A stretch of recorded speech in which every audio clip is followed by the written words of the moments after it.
Natanggap na nga ni Jano yung unang sweldo niya sa pagvi-video at dahil nga dito ay nagpakain nga siya sa mga matatanda dito. Sa video na ito ay papakita ko nga sa inyo ang mga kaganapan sa araw na ito. So ayan guys, very busy yung mga tao dito kasi kanina namili kami ng mga gamit ni Baby Ivan. So namili kami ng diaper niya.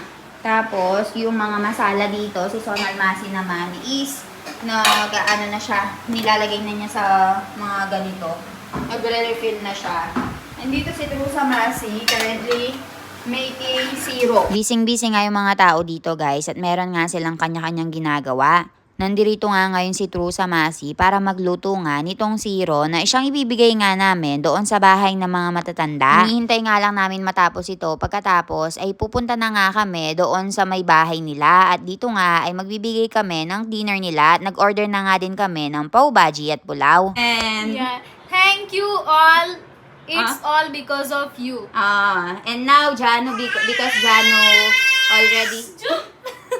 Jano already received her salary, she will treat us to McDonald's.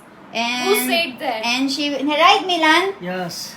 What Jano will do for I'm us? waiting. I'm Who is hungry. spreading this fake news? No, Jano will treat us to McDonald's. And Ivan, what do you want from Tita? Huh? Milk. What do you want Wala. from Tita? पहले इलेक्ट्रिक गाड़ी जो बचा Electric car. Say, Ivan, electric car. What do you want? Electric car. Electric car. You need that. One You are a big 25,000 boy. 25,000 big car. Thar. You are that big now. Okay, I will buy you. Okay, done. Deal done. Okay.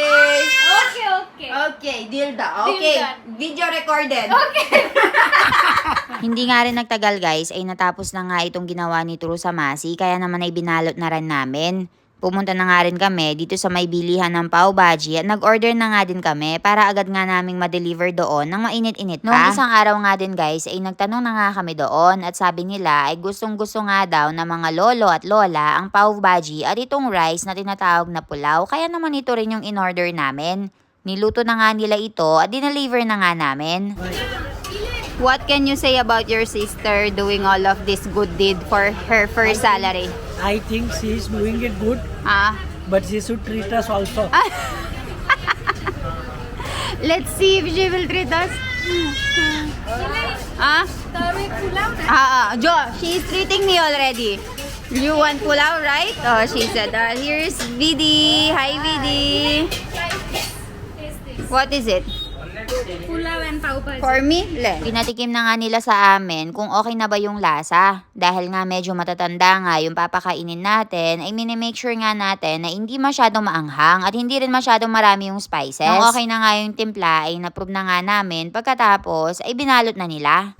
So ngayon guys, pupunta tayo doon sa old age home kasi sabi ni Jano, doon niya gustong i-celebrate yung pagkatanggap niya ng first salary. Sinamahan nga din nga kami ng father-in-law ni Jano dito. Binaba na nga namin lahat ng mga pagkain. Pagkatapos ay dinistribute na nga isa-isa sa kanila. Pinakita nga nila sa amin kung saan nga natutulog yung mga lolo at lola. At ito nga daw yung quarters ng mga babae. Sa kabila naman ay ang sa mga lalaki. Nang makita nga nila na dumating na kami ay agad nga nilang nilabas yung mga plato at mga baso nila at umupo na nga dito. Kaya naman ay nag-distribute na rin kami ng mga pagkain.